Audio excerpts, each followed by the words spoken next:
गिरिवरधारी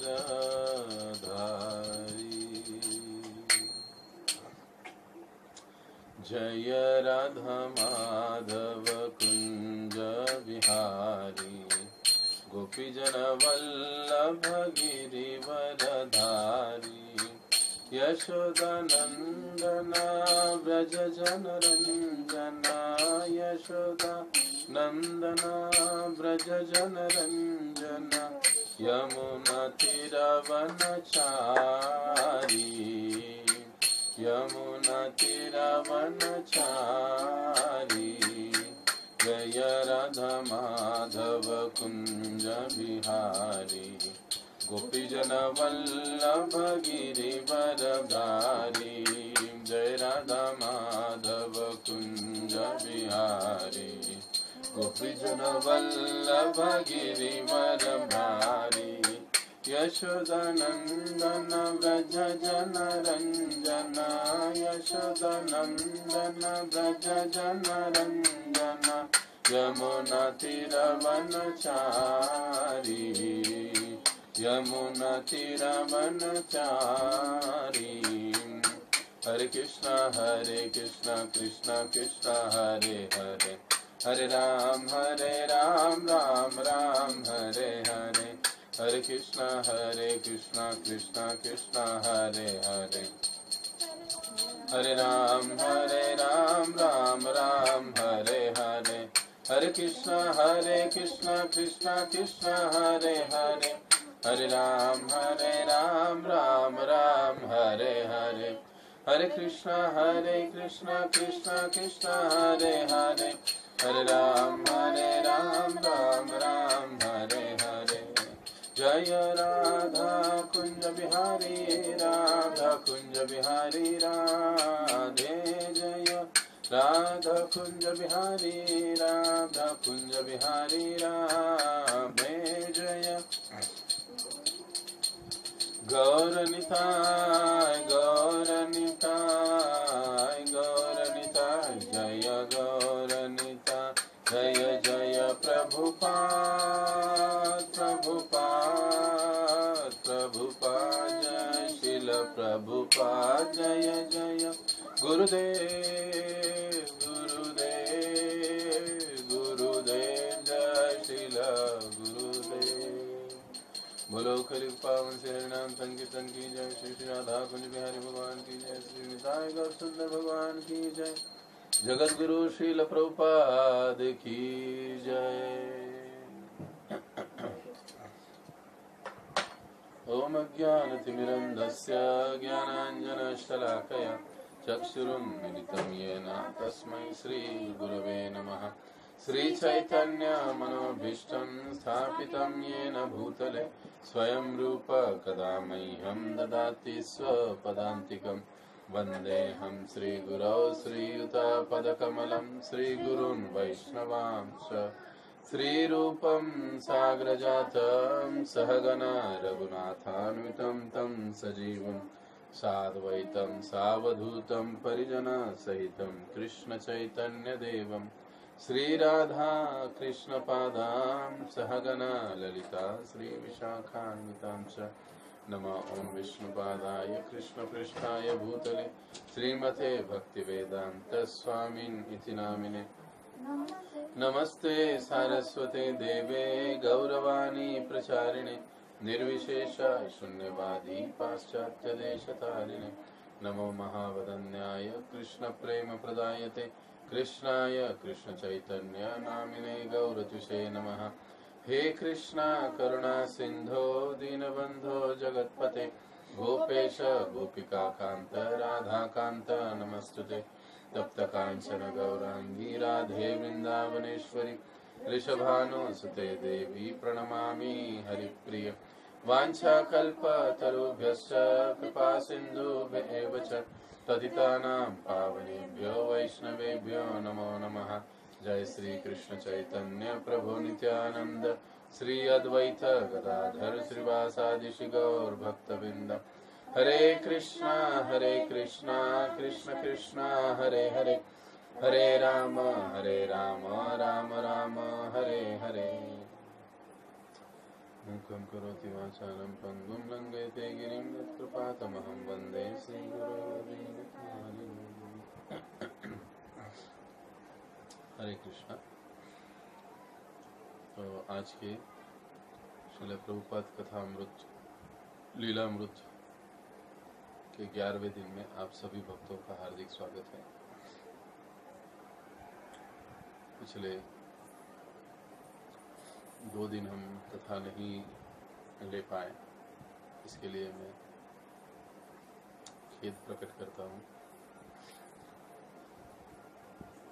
10वें दिन पर हमने देखा था कि किस प्रकार से श्रील प्रभुपाद अभय चरण दिल्ली में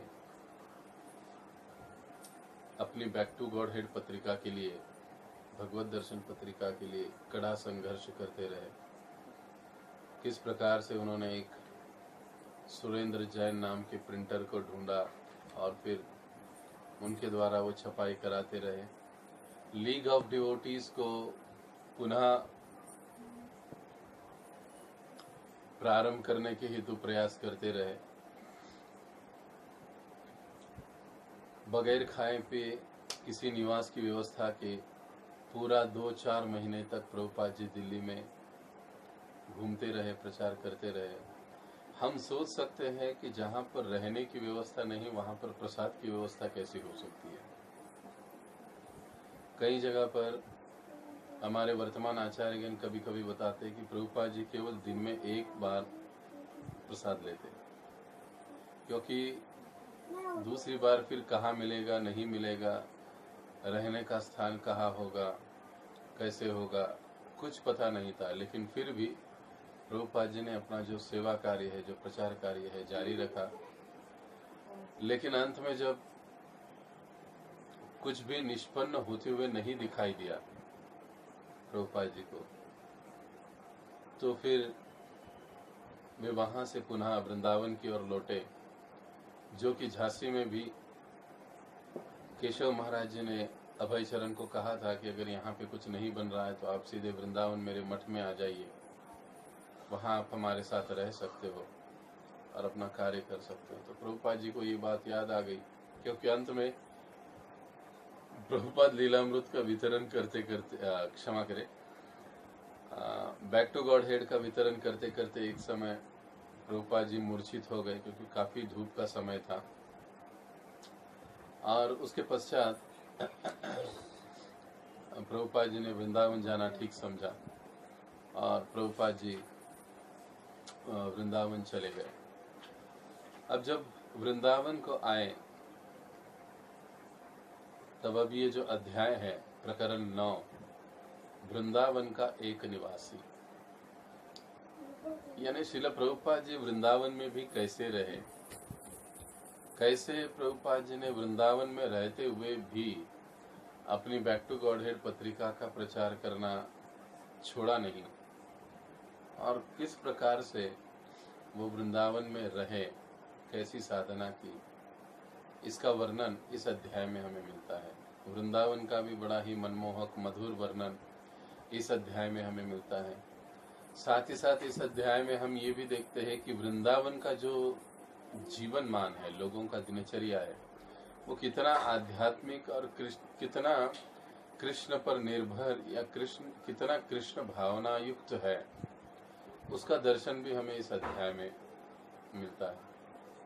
साथ ही साथ इस अध्याय में हम प्रभुपाद जी का एक अलग रूप देखते हैं कि प्रभुपाद जी कुछ कविताएं लिखते हैं यहाँ पर, और साथ ही साथ इस अध्याय के अंत में हम देखते हैं कि किस प्रकार से प्रभुपाद जी का जो संन्यास सेरेमनी है संपन्न हुआ केशव महाराज जी के द्वारा। तो ऐसी सारी घटनाओं का वर्णन हमें इस 9वें प्रकरण में मिलता है, और ये सारी घटनाएं वृंदावन की है, और इसलिए इसका अध्याय का नाम भी ऐसे दिया गया है कि वृंदावन का एक निवासी। मतलब प्रभुपाद जी वृंदावन में कैसे रह रहे थे, वृंदावन के निवासी के तौर पर, उसका वर्णन यहाँ पर है। अब देखिए, जैसे हमेशा की तरह हम जो चर्चा करते हैं कि इस अध्याय में हमको श्रील प्रभुपाद जी के यानी समय अभय चरण के कुछ महत्वपूर्ण गुण हमें प्रकट होते हैं, दिखाई देते हैं, जो हमें समझने की और अपने जीवन में उतारने की कोशिश करनी चाहिए जरूर। सबसे पहला जो गुण हम यहाँ पर देखते हैं श्रील प्रभुपाद जी का, वैसे हर अध्याय में अब तक प्रकरण में हम लोग अलग अलग गुण देखते रहे। आशा करता हूँ कि आपने वो सभी गुण नोट किए होंगे। तो इस लीलामृत कथा की समाप्ति में आपके पास ढेरों सारे गुणों की लिखाई होगी कि आप पूरा प्रभुपाद लीलामृत पढ़े, सुने, तो आपको कितने सारे प्रभुपाद जी के गुण इसमें मिले। तो आशा करता हूं कि आप लिख भी रहे होंगे। तो सबसे पहला जो इस अध्याय में गुण हमें देखने को मिलता है अभय चरण में, वो है कि एक जो वैष्णव होता है, शुद्ध भक्त होता है, उस समय के अनुसार एकांत प्रिय होता है। भले ही वो हजारों की भीड़ में रहे, लेकिन फिर भी अकेला रहता है। और जब अकेला कहीं पर होता है तो वो एकांत ज्यादा पसंद करता है। और एकांत में रहना मतलब अधिक से अधिक कृष्ण चिंतन करना, कृष्ण सेवा करना, ये उसका उद्देश्य या उसका लक्ष्य होता है।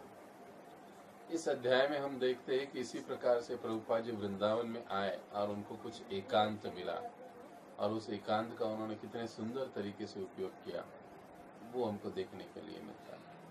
वैष्णव के जो अनेक गुण बताए जाते हैं शुद्ध भक्त के, उसमें ये एक गुण है कि वैष्णव जो होते हैं, एक जो शुद्ध भक्त होते हैं, वो ज्यादातर एकांत प्रिय होते हैं। सभी के साथ रहते हैं, सभी के साथ व्यवहार करते हैं, लेकिन इसके बावजूद भी वो एकांत अधिक चाहते हैं। दूसरा जो गुण है कि एक जो वैष्णव होते हैं, शुद्ध भक्त होते हैं, उनका हृदय जो होता है वो एक कवि का हृदय होता है। वो सहज ही अपनी भाषा में भगवान के ऊपर, अपने गुरु के ऊपर कविता, पद्यावली की रचना कर देते हैं। इसलिए हम देखते हैं कि प्रभुपाद जी के कई सारे बंगाली भजन भी है जो प्रभुपाद जी ने लिखे हैं। और 5-6 भजन तो कुछ मेरे पढ़ने में आए हैं, इतना ज्यादा तो मैं भी नहीं जानता हूँ, लेकिन कई सारे भजन प्रभुपाद जी ने भी लिखे हैं। और प्रभुपाद जी के जो वैष्णव भजन थे, वो वैष्णव भजन है, वो अधिक दार्शनिक है। तो एक वैष्णव कवि हृदय का, तो श्रील प्रभुपाद जी का जो कवि हृदय है वो इस अध्याय में हमें देखने को मिलता है। तीसरा जो गुण है कि वैष्णव या जो शुद्ध भक्त होते हैं, वो हमेशा, हर पल, हर क्षण अपने गुरु के संगति का अनुभूति करते हैं। जो एक सच्चा वैष्णव होता है, भक्त होता है, शुद्ध भक्त होता है, वो अपने गुरु से कभी भी विलग नहीं होता।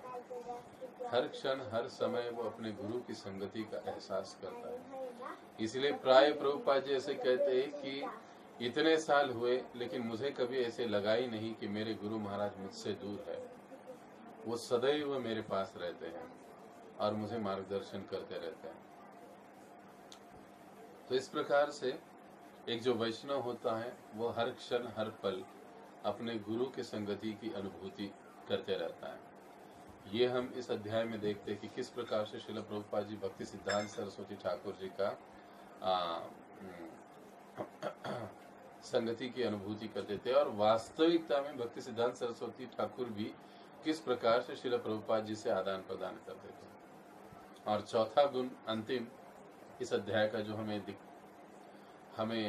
दिखाई देता है इस अध्याय में श्रील प्रभुपाद जी का, वो है कि एक जो शुद्ध भक्त होता है, एक जो वैष्णव होता है, गंभीर भक्त होता है, वो हमेशा अपने गुरु के कृपा का पात्र होता है। ऐसा कोई समय नहीं होता है कि उस पर गुरु की कृपा न हो, उसे आशीर्वाद न हो। तो ये 4 गुण हम इस अध्याय में देखते हैं। आइए अब हम इस अध्याय की ओर मुड़ते हैं कि जिसको हम कथा संक्षेप में सुनेंगे। तो अब श्रील प्रभुपाद जी यहाँ पर आरंभ में ही एक प्रभुपाद जी द्वारा लिखित एक लेख दिया गया है कि मैं वृंदावन में अकेला बैठा लिख रहा था। मेरे गुरु भाई ने मुझसे आग्रह किया, भक्ति वेदांत प्रभु आप यह अवश्य करें, संन्यास आश्रम स्वीकार किए बिना कोई उपदेशक नहीं बन सकता। इस प्रकार उन्होंने मुझे आग्रह किया। आग्रह उन्होंने नहीं किया, वस्तुतः मेरे आध्यात्मिक गुरु ने किया। वे चाहते थे कि मैं उपदेशक बनूं, इसलिए उन्होंने इस गुरु भाई के माध्यम से जोर दिया, तुम स्वीकार करो। अतः अनिच्छा पूर्वक मैंने स्वीकार किया। यानी श्रील प्रभुपाद जी अभी भी अपने आप को संन्यास आश्रम के योग्य नहीं समझते थे, इसलिए वो कहते थे कि अनिच्छा पूर्वक मैंने उसको स्वीकार किया। हालांकि ये प्रभुपाद जी का मानना था, लेकिन अगर अब तक हमने जितने 8 अध्याय पढ़े हैं उसमें हम देखते हैं कि अब प्रभुपाद जी आरंभ से ही संन्यास के पात्र थे। उनका विरक्ति भौतिक जगत के प्रति, संसार के प्रति, अपने परिवार के प्रति समय समय पर देखने को मिलती थी। तो ये विरक्ति का भाव, सेवा भाव ही उनको पात्र बना देता था, लेकिन फिर भी वो इस प्रकार से सोचा करते थे। इसके संदर्भ की एक बड़ी ही रोचक कथा आगे आएगी, उसको हम सुनेंगे। अब प्रभुपाद जी दिल्ली से निकले हैं वृंदावन की ओर, और यहाँ पर पहले ही अध्याय के पहले 1-2 पन्ने में ट्रेनों का वर्णन हो रहा है कि इंजन के जो डिब्बे हैं वो पीछे पीछे चल रहे हैं, एक दूसरे के पीछे चल रहे हैं। सभी चुपचाप है, पटरियों पर छक छक की आवाज आ रही है।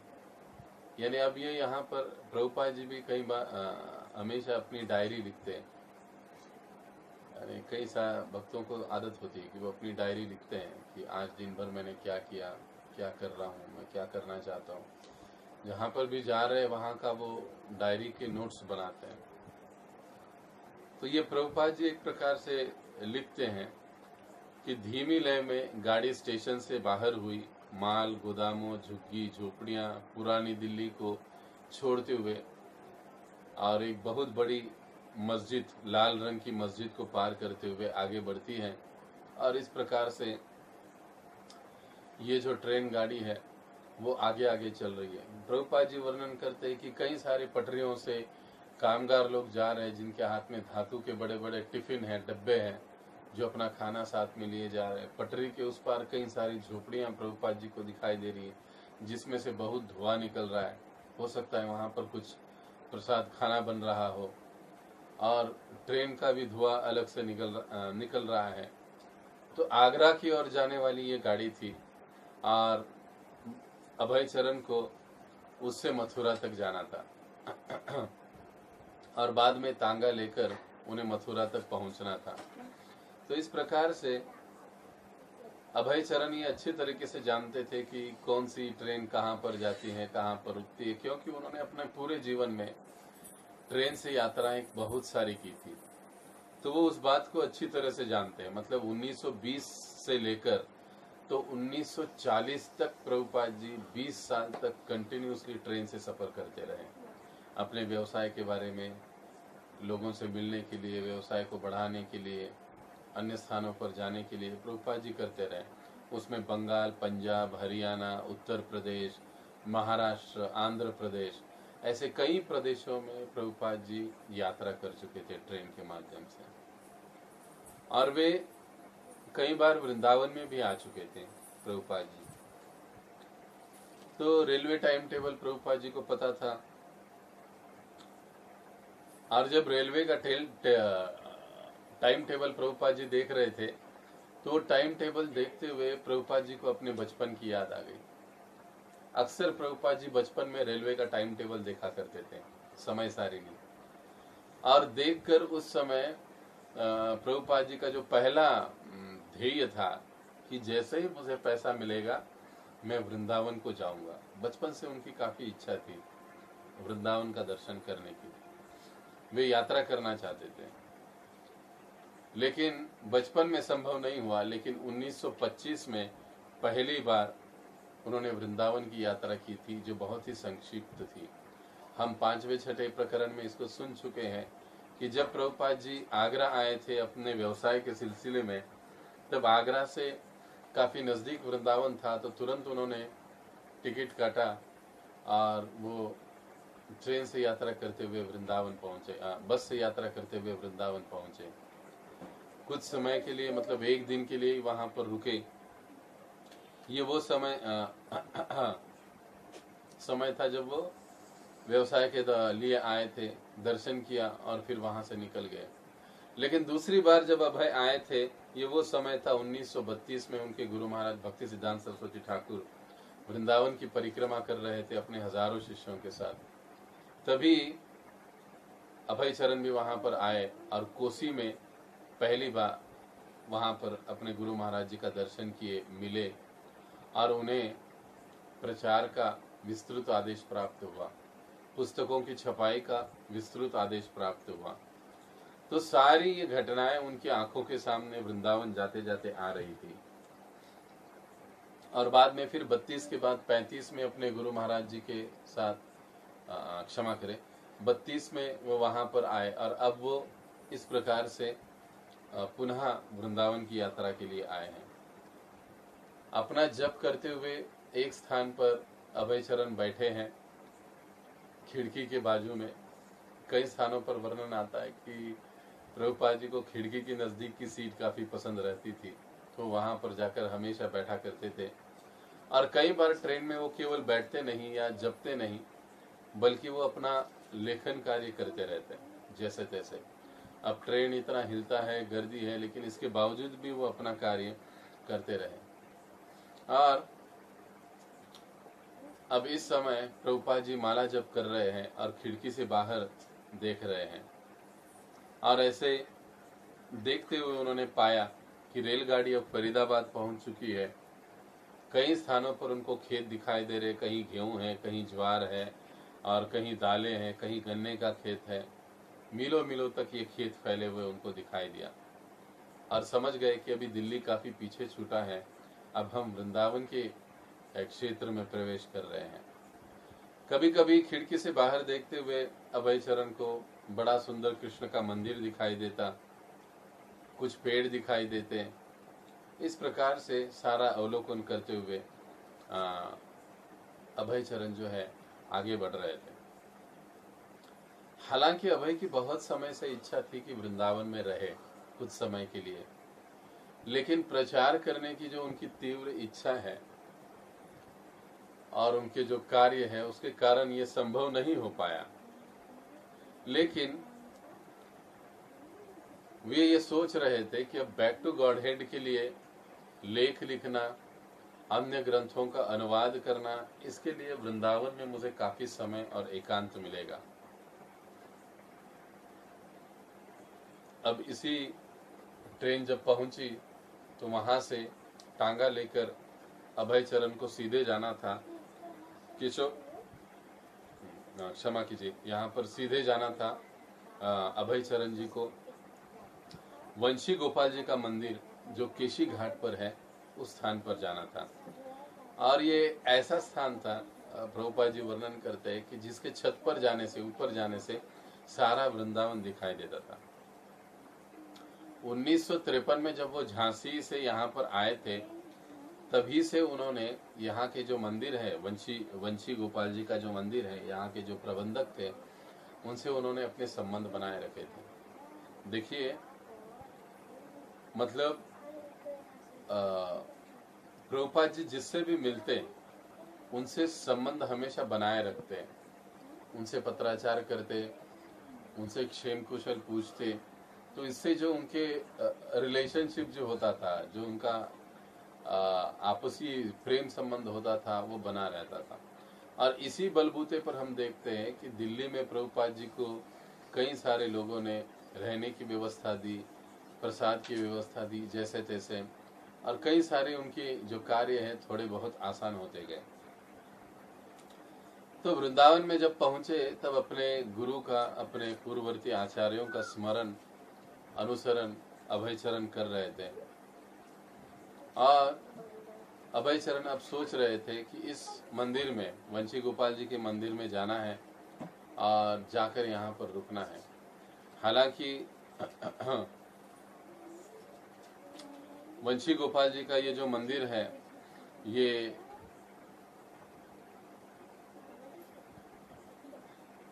मंदिर के जो प्रबंधक थे ये काफी पहचान वाले थे प्रभुपाद जी के, अभय चरण के, और इन्हीं से चर्चा करके पत्राचार करके प्रभुपाद जी ने तय किया था कि यहाँ पर मंदिर में अगर कोई रूम खाली है तो मेरे लिए उसकी व्यवस्था करे, मैं वृंदावन में रहना चाहता हूँ कुछ दिन के लिए। और फिर वे यहाँ पर आए, यहाँ पर आकर वे रुके।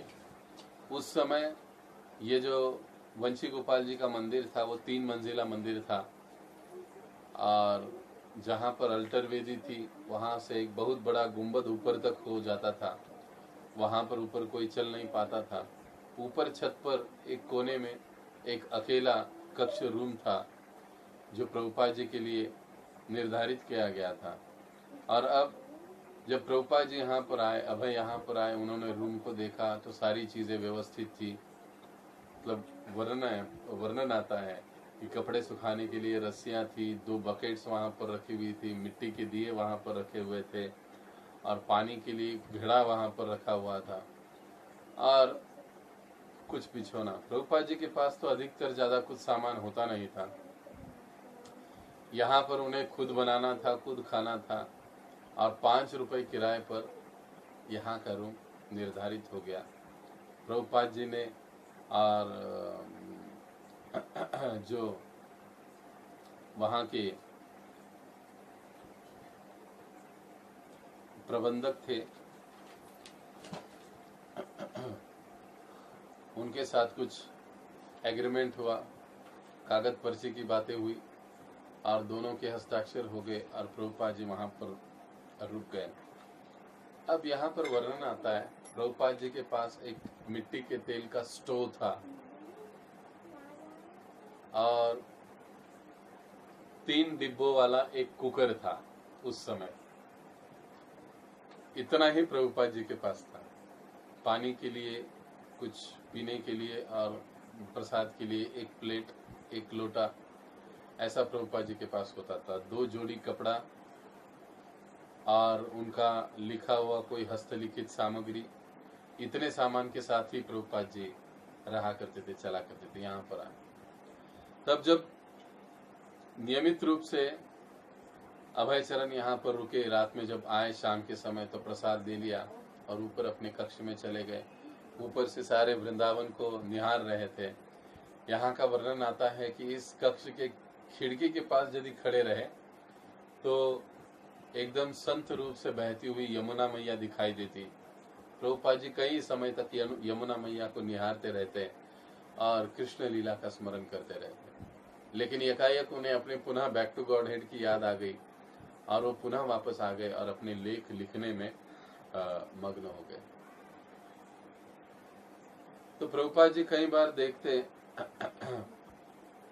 इस प्रकार से, और जैसे ही उनको याद आ गया अपने बैक टू गॉड हेड की, तो उन्होंने लिखना आरंभ किया। और अब वो सोचने लगे कि यहाँ पर केवल लिखना नहीं बल्कि मुझे इन पत्रिकाओं को वितरित भी करना है।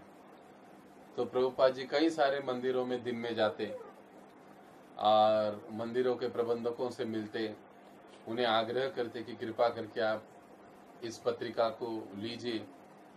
इसकी वार्षिक सदस्यता थी। उस समय साल के 2 रुपए होते थे, और साल के कई बार प्रभुपाद जी लोगों से पत्रिका छापने के लिए अनुदान की भी मांग किया करते थे।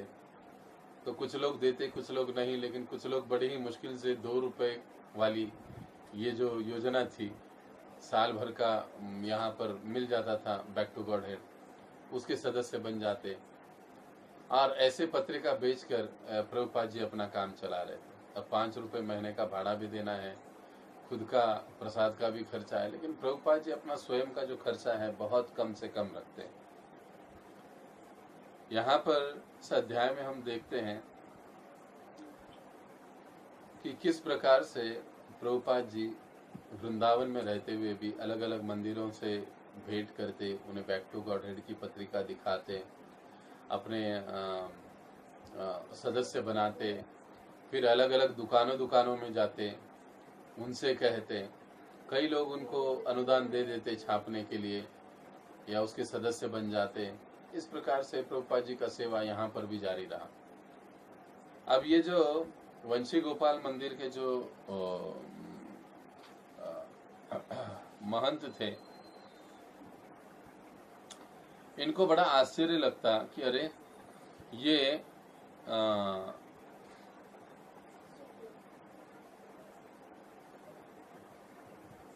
जो साधु है यहाँ पर वृंदावन में रहने के लिए आए हैं, और वृंदावन में रहने के लिए आने के बाद भी ये दिन भर ऐसे बाहर घूमते रहते, इसको मिलते उसके मिलते, ऐसे कैसे? उनको आश्चर्य होता।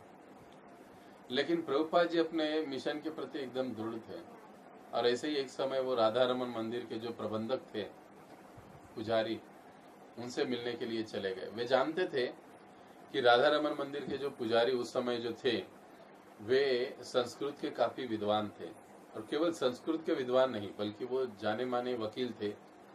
लेकिन उनके पिताजी का देहांत हो गया और मंदिर की सारी व्यवस्था देखने के हेतु उन्होंने अपना वकीली का जो भी पेशा था वो छोड़ दिया और पूर्णकालिक वो मंदिर में सेवा करने लग गए। देखिए उस समय, हाँ, वकीली जैसे पेशा को छोड़कर लोग भगवान की सेवा में जुड़ जाते थे। ये उस समय की बात है। लेकिन आजकल हम लोग कितना भी कम दर्जे का काम क्यों ना हो, लेकिन उसको छोड़कर हम लोग भगवान की कथा कीर्तन सुनने के लिए तैयार नहीं हो पाते। लेकिन ऐसे वो महानतम व्यक्ति थे, विश्वंभर गोस्वामी उनका नाम था। अर्थात उस समय राधा रमन मंदिर का जो व्यवस्था है वो जाति गोस्वामी पद्धति के अनुसार चलता था कि जो गोस्वामी परिवार में जन्म लिए हैं वही सेवा कर सकते, बाकी सेवा नहीं कर सकते। वैसे प्रभुपाद जी को ये कभी अच्छा नहीं लगा, लेकिन फिर भी प्रभुपाद जी वहां पर उनसे मिलने के लिए गए। तो जब उन्होंने प्रभुपाद जी से मिला, बातें की, तो प्रभुपाद जी का एकदम विनीत स्वभाव, प्रेम भरी बातें सुनकर वे बड़े आकर्षित हो गए और उन्होंने बैक टू गॉडहेड की प्रतियां जो है वो स्वीकार की और अभय के साथ बैठकर, प्रभुपाद जी के पास साथ बैठकर वो वार्तालाप करने लगे और कई सारे वहां पर सदस्य भी बन गए। अब वृंदावन में प्रभुपाद जी रहते, देखते कि हर रोज सुबह बहुत जल्दी वृंदावन के वासी उठ जाते हैं, यमुना में स्नान करते हैं, फिर अपनी पूजा पाठ करने में लग जाते हैं। ये वृंदावन वासियों की दिनचर्या है। लेकिन अभय चरण इनसे भी पहले उठ जाते, लगभग 4 बजे के पहले उठ जाते और अपने लेखन कार्य करते हुए बैठ जाते। खिड़की के पास मैया यमुना को निहारते हुए अपना लेखन कार्य करते रहते। जब तक 5-6 बज जाते, लोगों का, सभी वृंदावन वासियों का कोलाहल, कीर्तन की ध्वनि, शंख का नाद सुनाई देने लगता। तत्पश्चात वो उठते, फिर अपना जप करते और जप करने के बाद फिर भागवतम पढ़ते, सुनाते मंदिर में कई बार। और उसके पश्चात अभय चरण जो है वो दुकानों में जाया करते थे, बाहर निकल जाते थे। फिर दुकानों में वो अपने लिए कई सारी चीजें खरीदते थे, खाना पकाने के लिए, बनाने के लिए। साग लेते थे, सब्जी खरीदी करते थे और ये सब लेकर 11 बजे के करीब वापस अपने कक्ष में आ जाते थे।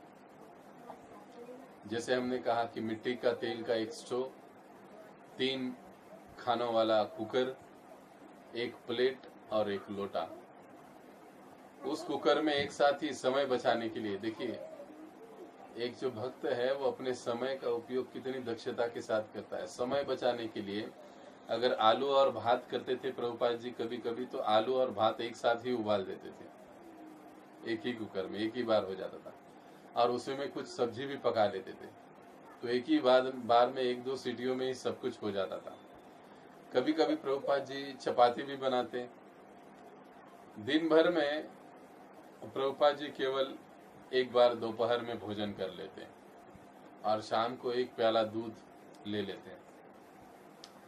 जब उन्हें भोजन बनाने के लिए समय ही नहीं मिलता, लोगों से मिलना है, लेखन कार्य करना है। जब समय नहीं मिलता तो क्या करते, मंदिर में मिलने वाला जो बहुत थोड़ा बहुत प्रसाद है उसी के ऊपर चला लेते और फिर अपने लेखन कार्य में लग जाते हैं। उनसे मिलने के लिए ना के बराबर कोई आता था। अकेले रहकर प्रभुपाद जी घंटों घंटों तक लिखते रहते। जैसे फिर से सूर्यास्त हो जाता, प्रभुपाद पुनः मंदिर में जाते, केशी घाट में यहाँ पर वहां पर देखते कि कई सारे जो वृंदावन वासी हैं पुनः अपनी पूजा पाठ में निकले हैं। घर घर में कीर्तनों की धुनी सुनाई दे रही है, पति पत्नी कीर्तन कर रहे हैं, बच्चे कीर्तन कर रहे हैं, आरती गा रहे हैं। और इस प्रकार से पूरा जो वृंदावन का जो वातावरण है, जीवनमान है, वो कृष्ण को समर्पित है। इस प्रकार से प्रभुपाद जी लिखते हैं। कई बार लोग उनसे मिलते, पास से जाते तो हरि हरि राधे राधे कहकर उनसे पास से गुजर जाते। अब वृंदावन में प्रचलन है, जो कोई भी एक दूसरे को देखता है वो राधे राधे कहता है, या प्रणाम भी करना है तो राधे राधे कहकर करते हैं, कोई चीज चाहिए तो राधे राधे कहकर बुलाते हैं। तो इस प्रकार से ये वृंदावन में प्रचलन है। प्रभुपाद जी जो भी उनको राधे राधे कहता, प्रभुपाद जी नम्रता से उनको हरे कृष्णा कहते हैं। तो इस प्रकार से कीर्तन आदि सुनते हुए प्रभुपाद जी पुनः रात के समय में अपने कक्ष में जाते और वहां पर अपना लेखन कार्य आरंभ करते। तो इस प्रकार के वृंदावन का ये जो वातावरण है प्रभुपाद जी को काफी सुकून देने वाला था, क्योंकि झांसी दिल्ली का जो अनुभव उनका रहा, जो कठोर प्रयास उनको करना पड़ा, उसके मुकाबले में वृंदावन में उनको काफी आराम था। लेकिन प्रभुपाद जी कहते हैं कि मेरा मन कभी आराम करने के लिए कहता ही नहीं। मैं अक्सर यही सोचता रहता कि कैसे ये बैक टू गॉडहेड पत्रिका जो है अलग अलग गांवों में, देशों में पहुंचेगी, मैं लोगों तक कैसे पहुंचूंगा, कृष्ण भावना कैसे दूंगा। इसके ऊपर वो काफी चिंतनशील थे और काफी तत्पर थे इसके लिए। और इसी के तहत आगे चलकर प्रभुपाद जी को याद आता है कि अरे यहीं से नजदीक कानपुर है, मैं अपने व्यवसाय के निमित्त वहां पर कई सारे लोगों से मिला हूँ, तो अब मुझे कानपुर में जाकर धन इकट्ठा करना चाहिए पत्रिका छापने के लिए, और लीग ऑफ डिवोटी का अगर पुनः कुछ पुनरुत्थान हो सके तो उसके लिए प्रयास करना चाहिए। ये सोचकर प्रभुपाद जी फिर कानपुर कुछ समय के लिए चले जाते हैं। कानपुर में काफी प्रयास करते हैं और कानपुर में जब जाते हैं तो वहां पर उनको कुछ अनुदान मिलता है। सबसे बड़ा और पहला अनुदान 1000 प्रतियां छापने का अनुदान प्रभुपाद जी को मिल जाता है वहां पर। दूसरे एक व्यापारी भी उनको अनुदान देते हैं। लेकिन इसके अतिरिक्त जो प्रभुपाद जी चाहते थे कि लोग कृष्ण भावना भावित बने, वो यहाँ पर होता दिखाई नहीं दे रहा था। तो इसके कारण प्रभुपाद जी थोड़ा सा निराश भी हो रहे थे कि वो जैसे चाह रहे वैसे कुछ हो नहीं रहा है। पत्रिकाएं तो छप रही है, मैं बांट रहा हूँ, दे रहा हूँ, मुझे कोई समस्या नहीं है। लेकिन कुछ समय के बाद कानपुर में वहां पर रहे 2-3 महीने और वापस पुनः वृंदावन में आ गए। अब यहाँ पर अभय चरण का आयु, जब कानपुर गए, कानपुर से वापस आए तो लगभग उनकी आयु 62 साल हो चुकी थी, 62। और इसके बावजूद भी जो प्रचार करने का प्रभुपाद जी का जो उत्साह था वो बड़ा ही अद्भुत और कमाल का था। अब वो समय आ गया जबकि भक्ति सिद्धांत सरस्वती ठाकुर जी का तिरुभाव दिवस था, और उस तिरुभाव दिवस में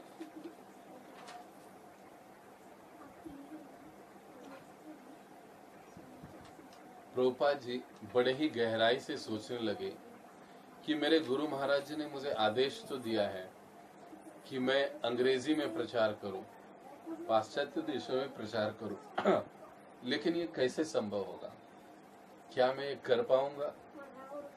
क्योंकि वो अपने आप को पराजित महसूस करने लगे।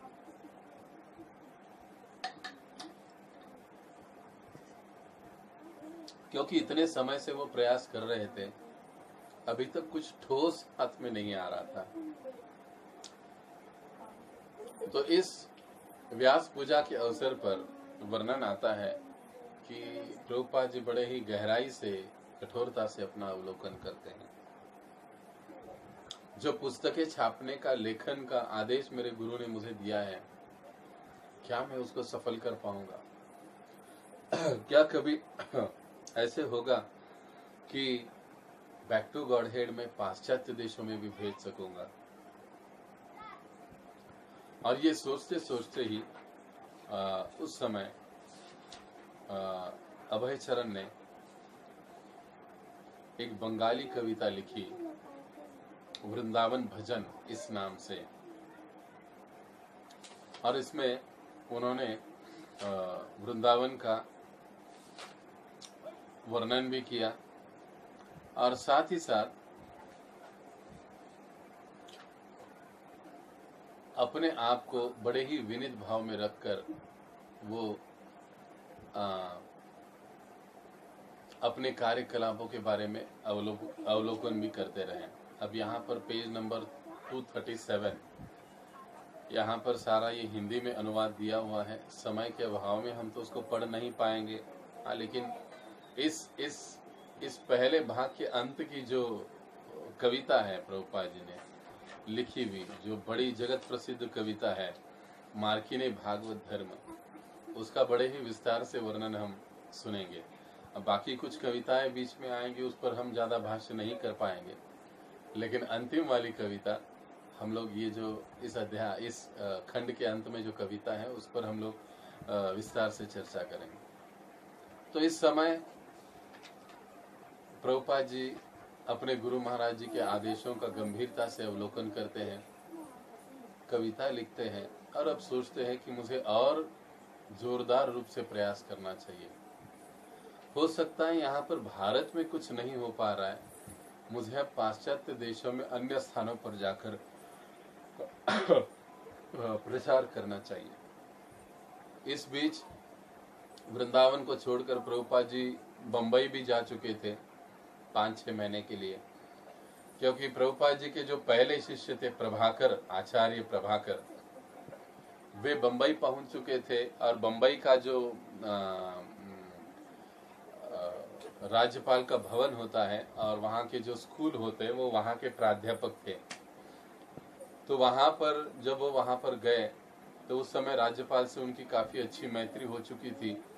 तो वे सोच रहे थे कि क्यों ना अभय चरण को, यानी भक्ति वेदांत जी यानी प्रभुपाद जी को वहाँ पर बुलाकर लीग ऑफ डिवोटीज का पुनरुत्थान करने के लिए उनसे कुछ मदद या सहायता ली जाए राज्यपाल से। ये वही राज्यपाल थे जिनके पत्नी के कारण प्रभुपाद जी को झांसी का केंद्र छोड़ना पड़ा था। तो आचार्य प्रभाकर ने पत्र लिखकर प्रभुपाद जी को बुलावा भेजा। तो प्रभुपाद जी ने भी सोचा कि चलो जाकर देखते हैं, और प्रभुपाद जी वहां पर गए, इनसे मिले, राज्यपाल से मुलाकात हुई, कई सारे बड़े बड़े लोगों से, नेताओं से मुलाकात हुई, लेकिन बहुत कुछ हाथ में नहीं आया, बल्कि उल्टा ऐसे लोगों से उन्हें मिलना पड़ा कि जो भागवत की गलत व्याख्या देते हैं। कुछ समय के लिए इस राज्यपाल भवन में जो कॉलेज था वहां पर प्रभुपाद जी ने बिना वेतन के भगवत गीता के प्राध्यापक का नौकरी भी किया कुछ समय के लिए। कुछ 3-4 महीने प्रभुपाद जी वहां पर रहे, लगभग 6 महीने के आसपास, लेकिन वहां पर भी कुछ जमा नहीं।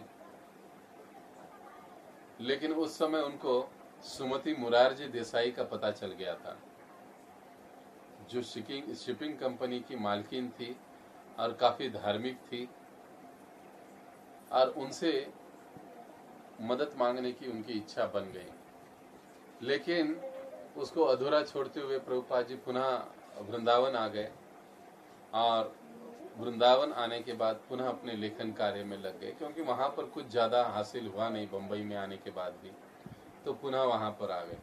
यानी देखिए, हर वो मौका जहां पर उनको ऐसे लगता कि यहाँ पर प्रचार हो सकता है, कुछ मदद मिल सकती है, हर उस मौके को प्रभुपाद जी टटोलते।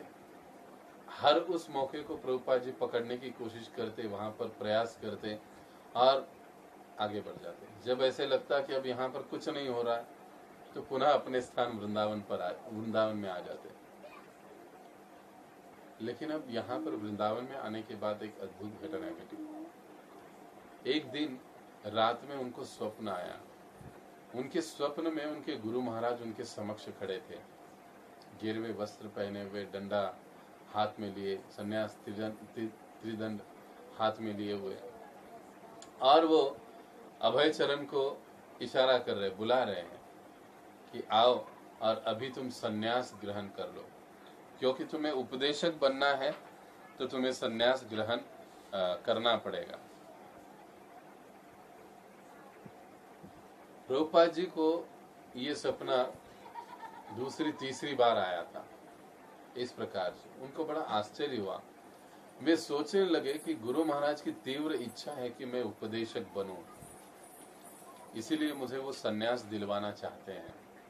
और अब यही वो समय था कि प्रभुपाद जी के मन में भी सन्यास लेने की इच्छा हुई कि चलो मेरे गुरु चाहते हैं तो अब मुझे ले लेना चाहिए सन्यास। और उन्होंने प्रयास आरंभ किया।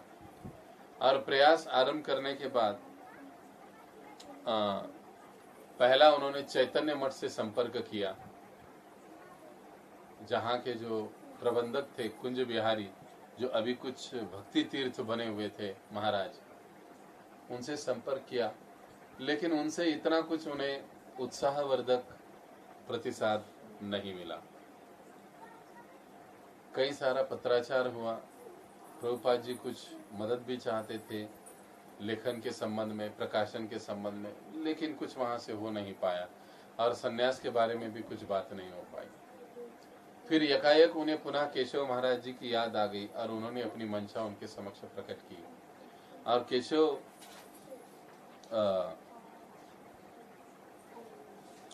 महाराज जी ने तुरंत उसको स्वीकार कर लिया, उनको अपने मठ में बुला लिया।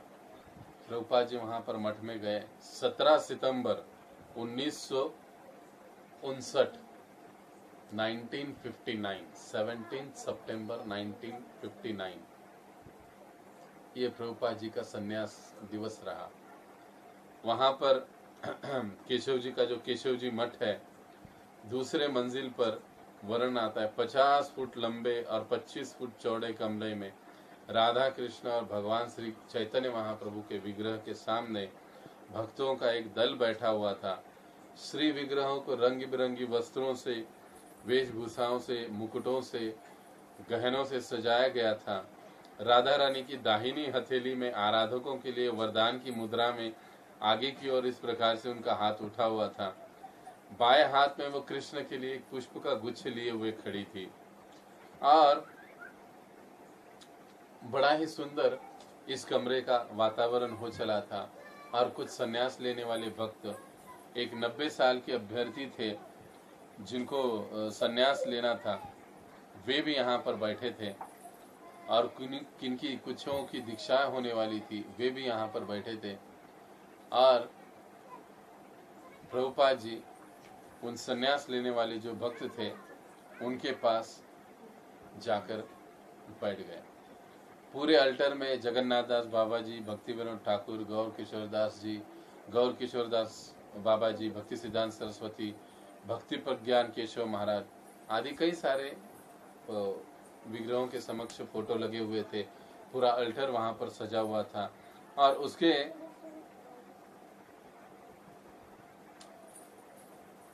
बिल्कुल सामने के बाजू में आसन पर केशव महाराज बैठे थे। जो 90 साल के भक्त थे जिनको सन्यास लेना था, उनका नाम था सनातन। और उनके पास जाकर प्रभुपाद जी बैठ गए। और फिर नारायण महाराज ने अपेक्षित मंत्र पढ़े। और फिर इस प्रकार से प्रभुपाद जी का यहाँ पर दीक्षा संपन्न हुआ।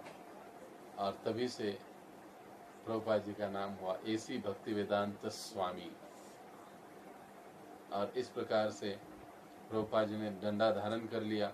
और प्रभुपाद जी का जो सन्यास सेरेमनी है ये यहाँ पर संपन्न होता है।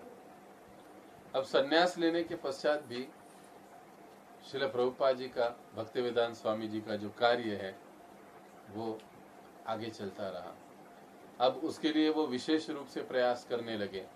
वो ये समझ गए थे कि भारतीयों का बड़े ही वेगवान तरीके से पाश्चात्यकरण हो रहा है। यहाँ के लोग कृष्ण भावना को लेने नहीं वाले हैं, क्योंकि वो पाश्चात्यों की नकल करने में लगे हुए हैं। अगर पाश्चात्य लोग भक्त बन जाए तो फिर भारतवासी अपने आप भक्त बन जाएंगे। ये विचार उनके मन में दृढ़ होता गया और वो भारत से पाश्चात्य जगत में जाने के लिए वो प्रयास करने लगे।